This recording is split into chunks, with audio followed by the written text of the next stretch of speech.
Baik, selamat malam. Assalamualaikum warahmatullahi wabarakatuh. Waalaikumsalam warahmatullahi wabarakatuh.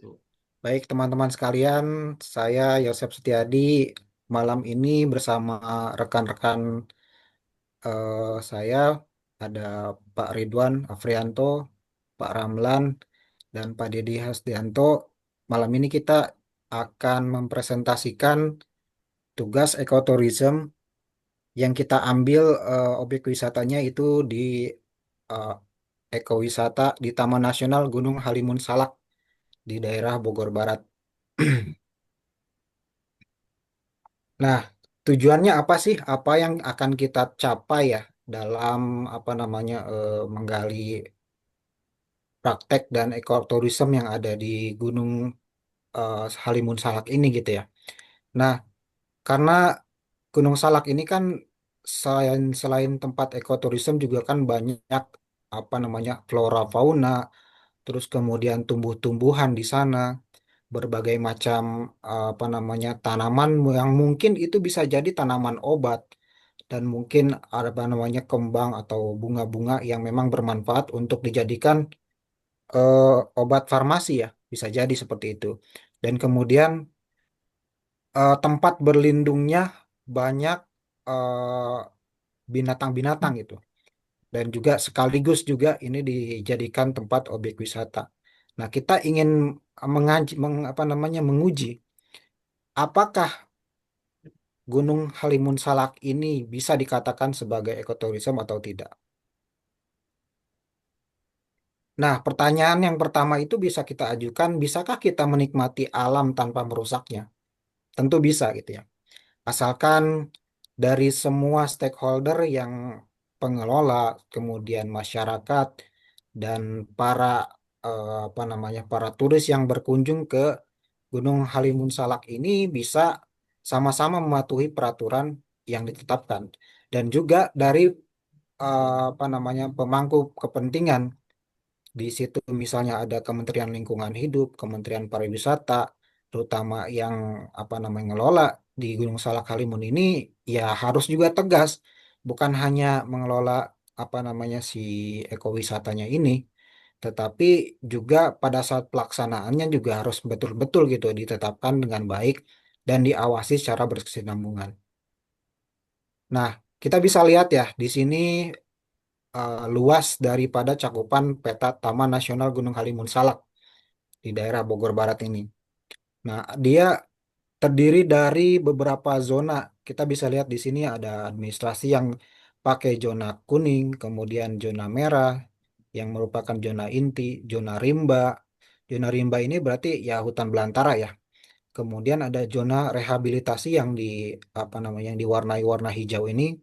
Berarti di situ ada penangkaran berbagai satwa dan mungkin ada beberapa tanaman yang langka yang di apa namanya yang dilindungi gitu ya, yang untuk direhabilitasi supaya tidak punah. Kemudian ada zona pemanfaatan, ya ini berarti zona salah satu zona yang memang bisa dimanfaatkan gitu, baik untuk objek wisata, kemudian bisa dipakai misalnya untuk pertanian dan lain-lain.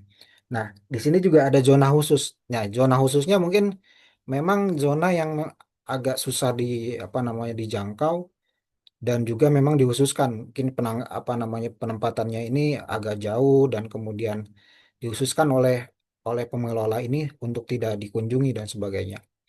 Nah, zona tradisional. Berarti yang zona tradisional ini untuk menjaga bagaimana kearifan lokal dan budaya lokal itu bisa tetap apa namanya dilestarikan gitu ya.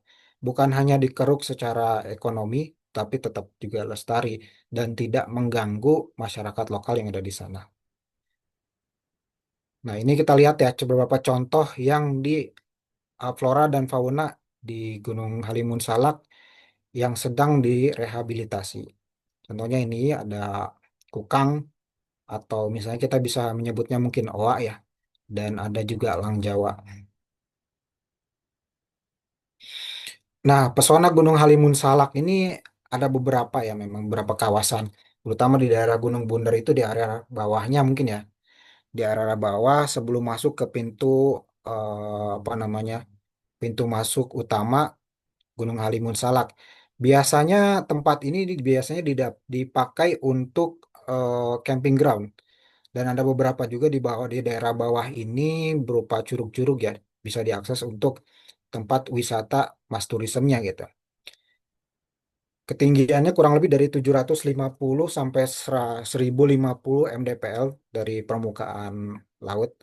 Kita bisa lihat juga tiket tiket masuk di situ untuk mobil dan juga motor yang sebelumnya mungkin karena saya juga penduduk asli di Pamijahan, ada beberapa fenomena ya pada saat di sana itu sempat viral ya Gunung Halimun Salak ini oleh beberapa turis lokal.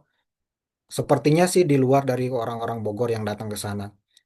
Merasa kaget datang ke objek wisata ini, pembayarannya itu cukup besar karena sempat ada kenaikan tiket yang awalnya dari 10.000, kemudian dinaikkan sampai dengan kalau nggak salah 45 ribuan ya.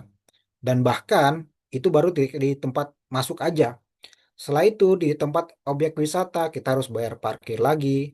Masuk ke objek wisata lain ke Curug A misalnya harus bayar lagi. Nah, hal-hal yang kayak gitu yang jadinya merugikan bagi masyarakat lokal yang tadinya misalnya cukup ramai, side effect buat ekonominya lumayan, akhirnya malah jadi sepi gitu. Nah, setelah itu pernah kejadian juga orang-orang lokal kawasan Pamijahan ini melakukan protes kepada pihak pengelola. Yang hasilnya pada saat itu diturunkan akhirnya dari tiket yang tadinya lebih mahal menjadi 15.000 rupiah. Nah, daya tarik utamanya apa aja sih yang mungkin bisa kita jelaskan secara apa namanya, secara umum ya?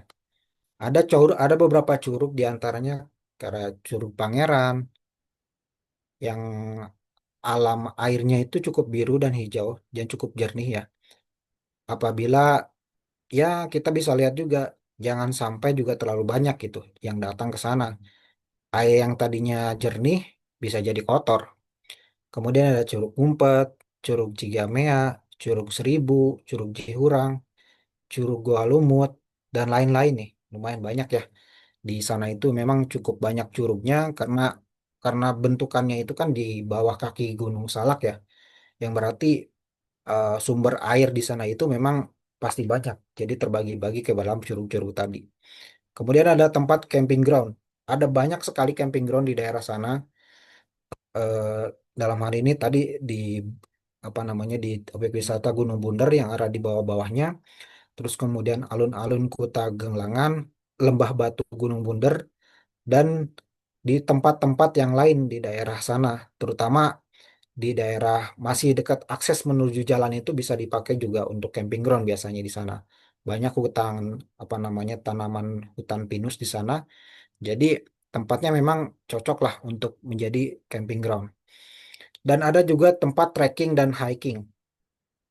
Trekking dan hiking ini biasanya untuk pemula itu orang-orang itu yang dari luar kota ataupun dalam kota Bogor datang itu yang dari pemula bisa untuk ke eh, di area bawahnya ya. Area bawahnya itu masih bisa dipakai buat trekking. Tetapi biasanya yang sudah memang profesional atau sering trekking atau hiking itu biasanya ngambil arahnya itu dari Sukabumi, bukan dari Bogornya gitu. Kemudian pemandangan perbukitan kita bisa lihat dari sini karena lumayan tinggi Gunung Salak ini di area apa namanya kawasan Bogor, terutama Bogor Barat itu kalau dari atas 360 derajat kita bisa lihat. Dan ada juga fasilitas-fasilitas seperti areal parkir, toilet, warung-warung orang apa namanya masyarakat lokal, musola, penginapan, ada resort di sana, ada villa dan lain-lain. Dan glamping juga tersedia. Oke, ini pada saat kami datang pertama di pintu masuk utama. Sebelumnya mungkin saya jelaskan dulu pintu masuk itu ada dua ya di Gunung Halimun Salak. Pertama ini pintu masuk utama yang sebelah sini. aksesnya bisa masuk ke Gang Cibatok atau Cinangneng. Dua akses itu bisa masuk ke akses ke sini, ke pintu masuk satu. Kemudian pintu masuk keduanya itu ada di Gang Cemplang. Gang Cemplang ini nanti masuknya ke area Desa Pamijahan dan di paling atasnya itu Gang Utama Gunung Sari. Nah, mungkin kita bisa lihat ya apa namanya gimana sih suasananya di sana.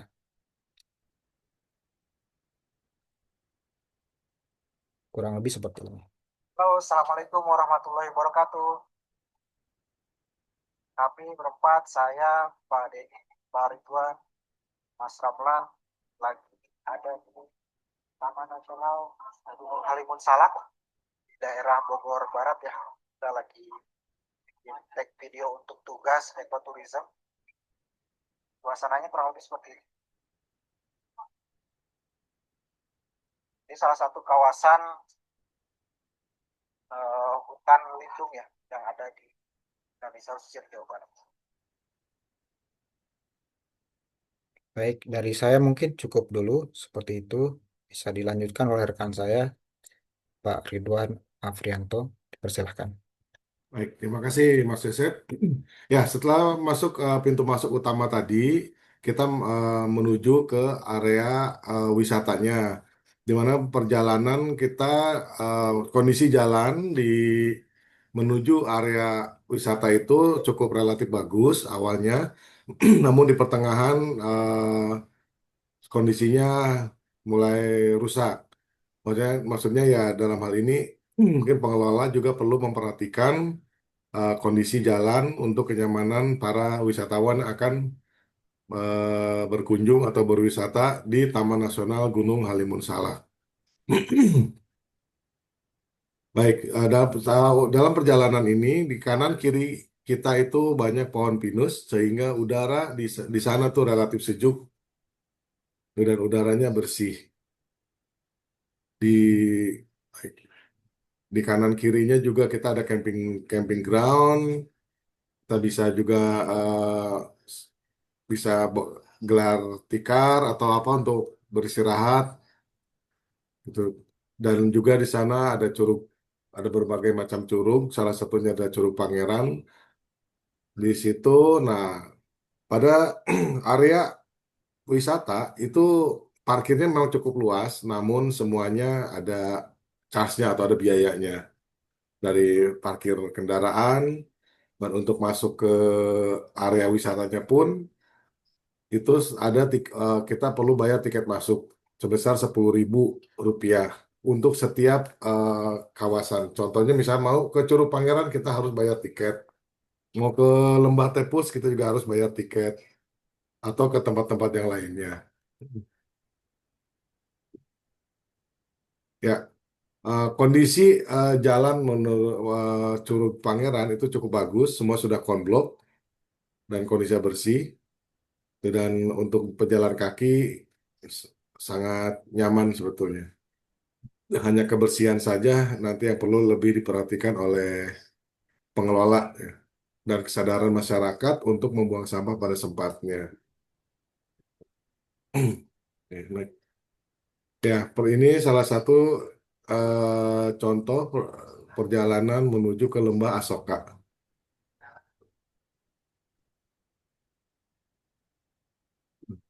Di sini kondisi jalan sudah dikonblok semua, dan sudah rapi.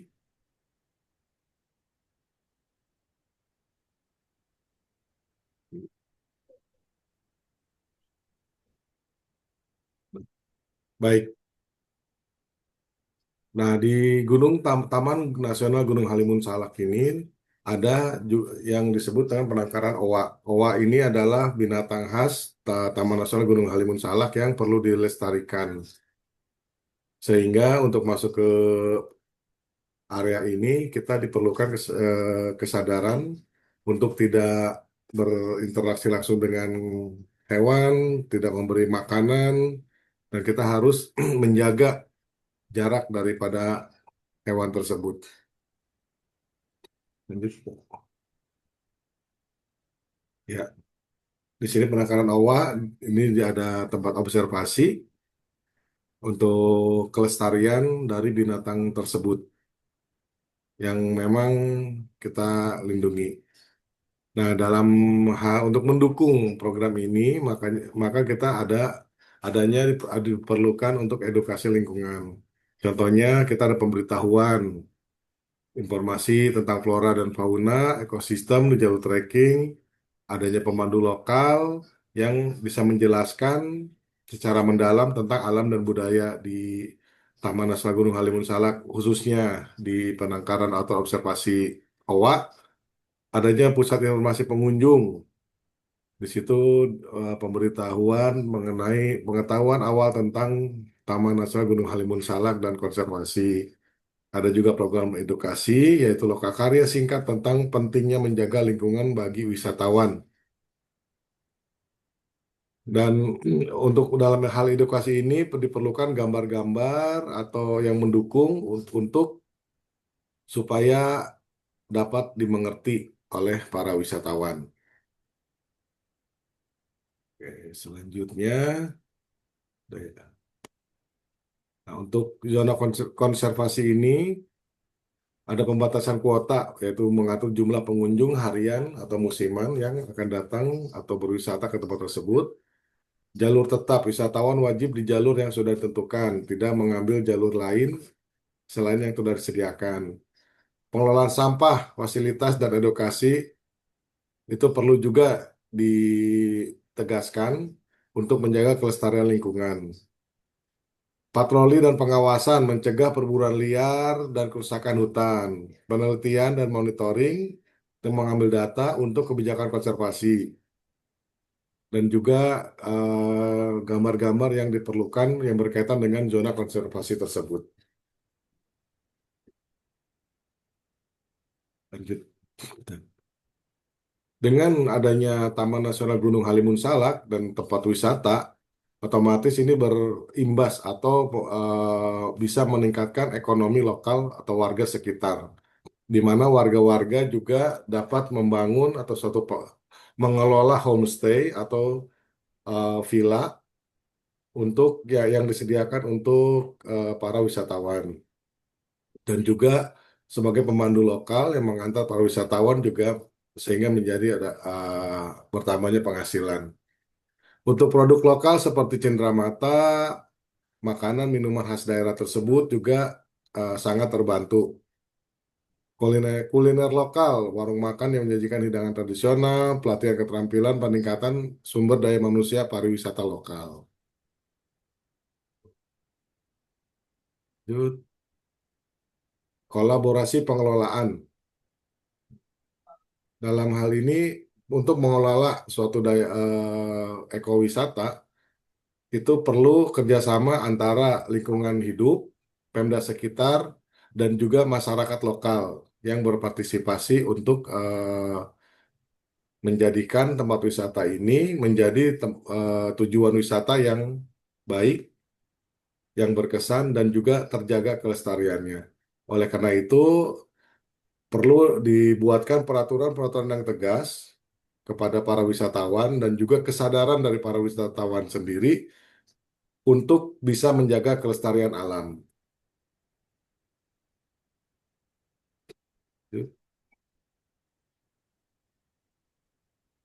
Ya, baik. Nah, ini adalah etika dan tantangan di play dulu kan? Dengan jalan outbreak dan kanan kiri. Oh, baik. Dari saya cukup sekian. Nanti akan dilanjutkan lagi oleh rekan kami yaitu Pak Dedi. Silakan Pak Dedi. Oke, terima kasih Pak Ridwan Afrianto. Di sini saya akan jelaskan masalah etika dan tantangan. Sebenarnya kalau bicara masalah Taman Nasional Gunung Halimun dan Salak itu sebenarnya wisata yang cukup edukatif ya. Cuman di sini saat kami melakukan observasi ke kawasan tersebut, masih banyaknya etika bagi para pengunjung ataupun para pengelola dalam menerapkan sebuah regulasi atau aturan. karena tidak adanya komitmen dan konsistensi ataupun pengontrolan ataupun pengawasan dari para pengelola kawasan tersebut, sehingga sepanjang kawasan wisata Gunung Halimun dan Gunung Salak tersebut banyak ditemukan sampah. Bak sampah ada, cuman tidak berfungsi dengan baik. Masih banyaknya petugas yang juga bekerja sambil merokok, walaupun mereka juga mempergunakan fasilitas ataupun pakaian dinas ya kerja secara resmi, tapi sepertinya tidak ada sesuatu yang berbeda antara pengunjung dan pengelola kawasan tersebut. Terbukti dalam video yang ditayangkan itu juga masih banyaknya wisatawan lokal yang membuang sampah di di kali sepanjang perjalanan menuju Lembah Asoka. Terus kesadaran masyarakat untuk tidak membuang sampah pada tempatnya, sehingga yang tadinya alam tersebut bisa menjadi wisata edukasi, itu sedikit tercemar dengan adanya sampah-sampah yang tidak bisa dan tidak ditempatkan pada tempat yang sebagaimana mestinya. Dan di sini saat kami ke sana melihat juga kurang adanya kepedulian ya dari petugas tersebut untuk memotivasi ataupun memberikan arahan kepada pengunjung. Dan juga saat kami melakukan perjalanan tersebut, juga kawasan pedestrian yang biasanya dipergunakan untuk para pejalan kaki, itu motor pun juga seenaknya masuk ke pedestrian atau ke kawasan paving block atau konblok tersebut. Jadi sangat disayangkan sekali ya kesadaran dari wisatawan lokal dan petugas itu tidak bersinergi dengan baik. Next. Nah, di sini dari tipologi atau penggolongan dan motivasi dari wisatawan tersebut berusaha ekoturism tersebut mengedukasi wisatawan bisa menyadarin ada muncul kesadaran bahwa lingkungan yang bersih, lingkungan yang asri, kawasan pegunungan yang asri itu bisa dijaga.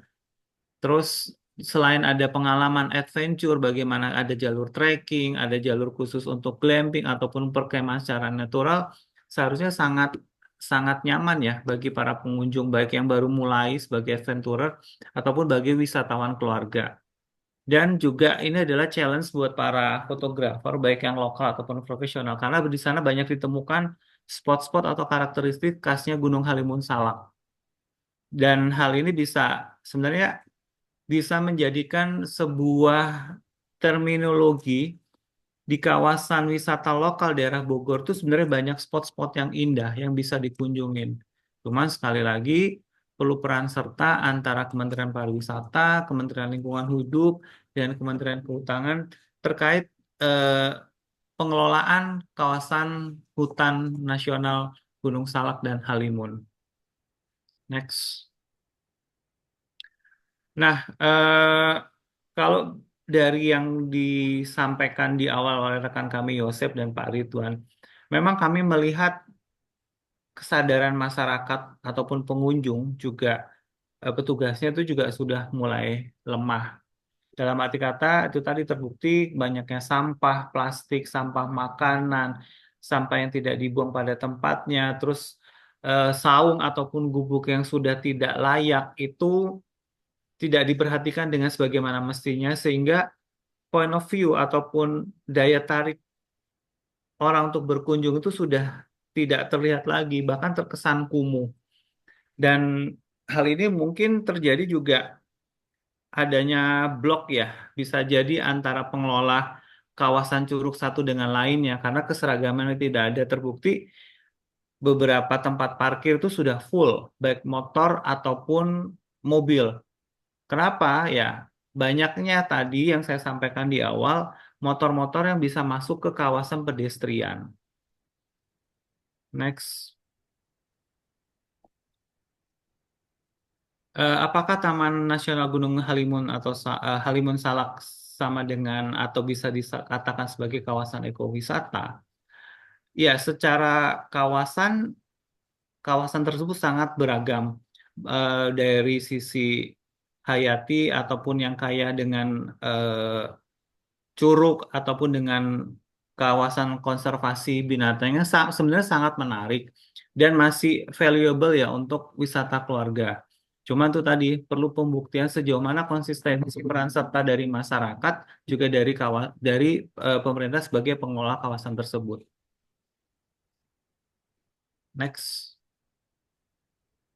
Dan sesuai dengan kesesuaian prinsip ekowisata ya sebagai kawasan konservasi alam ya pemberdayaan masyarakat ya terbukti banyaknya villa ataupun glamping yang dikelola oleh masyarakat tersebut sehingga menghidupkan masyarakat dari sisi ekonomi, ada pendapatan, ada pengelolaan dan ada simbiosis mutualisme. Pendidikan dan kesadaran lingkungan sebenarnya tepat ya. Cuma secara praktek memang perlu ada konsistensi.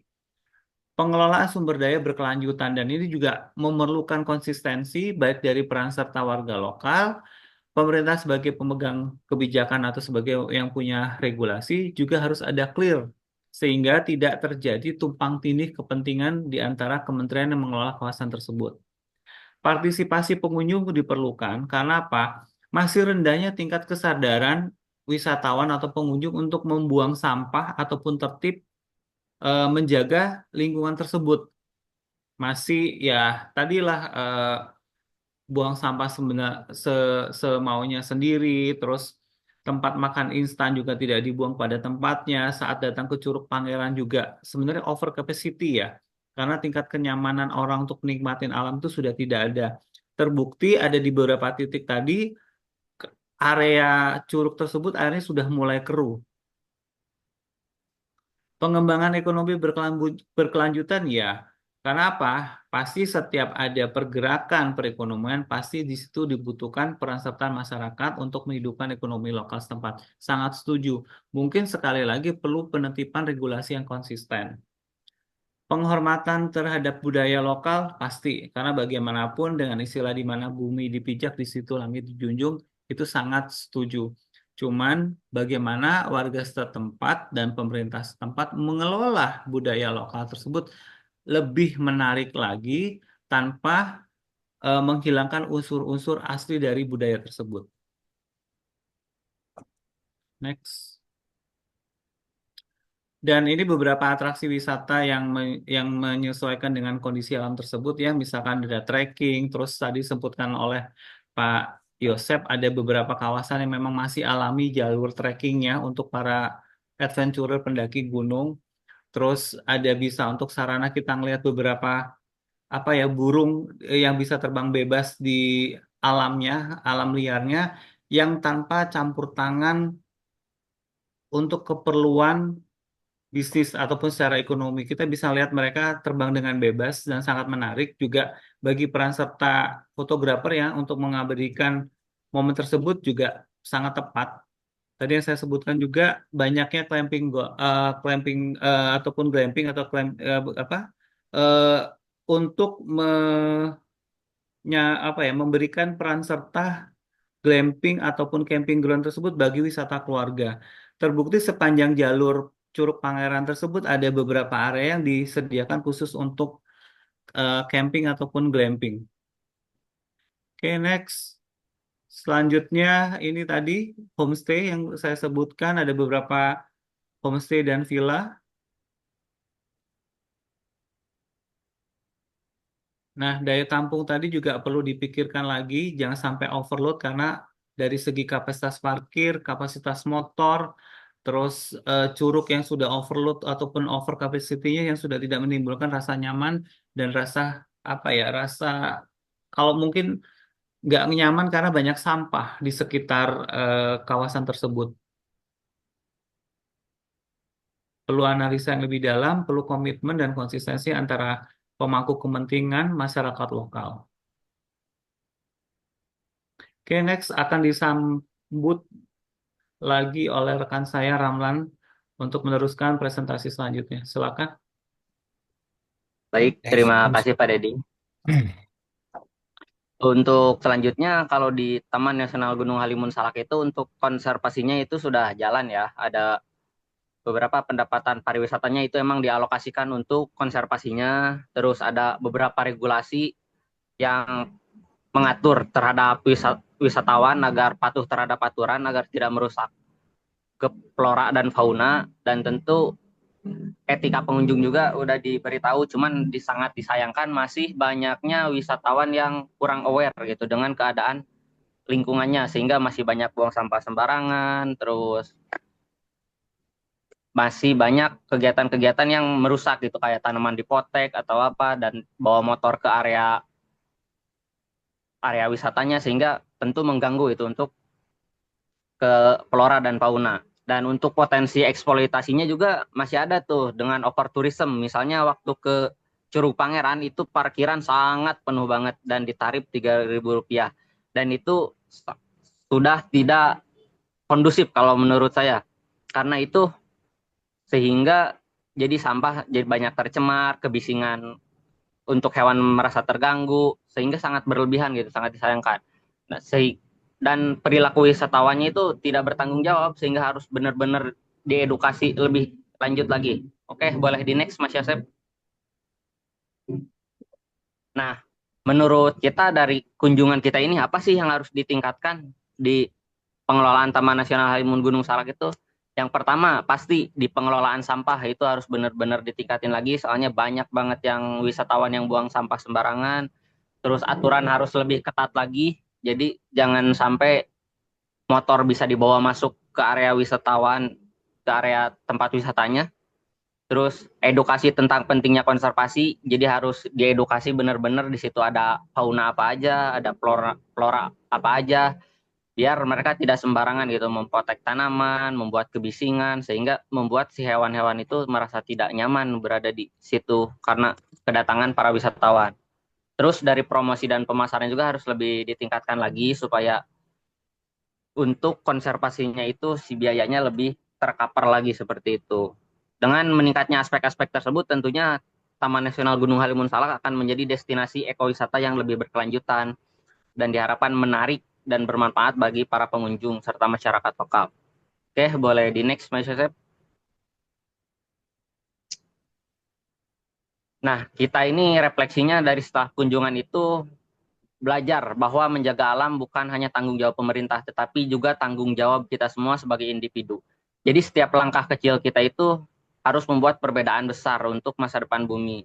Jadi kita kalau berkunjung itu harus lebih aware lagi, jadi harus ada edukasinya ada, konservasinya ada, terus memberi keuntungan ke masyarakat lokal juga harus ada seperti itu. Boleh di next lagi Mas Yosep? Nah, rekomendasi ini sama yang disampaikan saya tadi, ada beberapa regulasi yang harus lebih ketat lagi, inovasi dalam pengelolaan sampah, serta edukasi kesadaran wisatawan, serta harus ditingkatkan juga infrastrukturnya gitu. Oke, boleh di next lagi Mas Yosep. Oke, sekian dari kelompok kami. Itu yang bisa kami sampaikan. Mudah-mudahan ada manfaatnya. Kalau ditarik kesimpulan, pada intinya Taman Nasional Halimun Gunung Salak itu termasuk ekowisata. Cuman harus ada beberapa lagi peningkatan dari mulai pembatasan carrying capacity-nya, terus pengelolaan sampahnya, sehingga benar-benar bisa maksimal disebut sebagai wisata ekowisata seperti itu. Oke, cukup dari saya. Mungkin dari yang lain untuk closing ada yang mau ditambahkan lagi? Baik, terima kasih Mas Ramlan, Pak Dedi, Pak Ridwan. Kalau ada yang mau ditambahkan, silakan. Cukup, Pak. Kalau Cukup. nggak ada, mungkin kita akan close ya. Pak Dedi ada, Pak? Cukup baik. Terima kasih teman-teman semua. Mudah-mudahan video ini bisa menjadi edukasi ya, bisa bermanfaat, terutama bagi kami dan juga masyarakat luas yang bisa nanti menontonnya. Karena ini kami terjun langsung ke lapangan ya, ke tempat wisatanya langsung. Dan juga kita mengkaji beberapa literatur yang ada apa namanya di online. Kita gabungkan dan kita diskusikan di sini. Sekali lagi terima kasih atas perhatiannya. Wassalamualaikum warahmatullahi wabarakatuh. Waalaikumsalam. Waalaikumsalam warahmatullahi wabarakatuh. Assalamualaikum warahmatullahi wabarakatuh.